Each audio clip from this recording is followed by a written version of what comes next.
জাতীয় পতাকা উত্তোলন, মানববন্ধন ও আলোচনা সভার মধ্যে দিয়ে মেহেরপুরে আন্তর্জাতিক দুর্নীতিবিরোধী দিবস পালিত হয়েছে। ৯ই ডিসেম্বর সোমবার সকালে মেহেরপুর জেলা প্রশাসন, দুর্নীতি দমন কমিশন সমন্বিত কুষ্টিয়া জেলা দুর্নীতি প্রতিরোধ কমিটির উদ্যোগে জেলা শিল্পকলা একাডেমি মিলনায়তনে আলোচনা সভা অনুষ্ঠিত হয়। জেলা দুর্নীতি প্রতিরোধ কমিটির সাধারণ সম্পাদক মোশাররফ হোসেনের সভাপতিত্বে আলোচনা সভায় প্রধান অতিথি হিসেবে উপস্থিত ছিলেন জেলা প্রশাসক সিফাত মেহনাজ।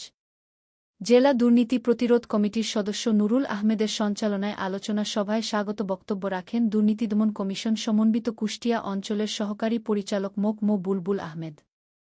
2024 দুর্নীতির প্রতিপাদ্যক দুর্নীতি বিরুদ্ধে তারুণ্যের একতা, গর্বে আগামী শুদ্ধতা এ প্রতিপাদ্যের উপর বক্তব্য রাখেন সিভিল সার্জন ডা. মহিউদ্দিন আহমেদ, অতিরিক্ত জেলা প্রশাসক তরিকুল ইসলাম, অতিরিক্ত পুলিশ সুপার আব্দুল করিম, মেহেরপুর সদর উপজেলার ভারপ্রাপ্ত নির্বাহী কর্মকর্তা গাজী মুইদুর রহমান, জেলা নির্বাচন কমিশনার ওয়ালিউল্লাহ, জেলা ইসলামিক ফাউন্ডেশনের উপপরিচালক এজেএম সিরাজুম মুনির, জেলা শিক্ষা অফিসার আব্বাস উদ্দিন, জেলা তথ্য অফিসার আব্দুল আল মামুন, বৈষম্য বিরোধী ছাত্র আন্দোলন বায়েক ইমতিয়াজ আহমেদ, তামিম আহমেদ, আশিক রাব্বি।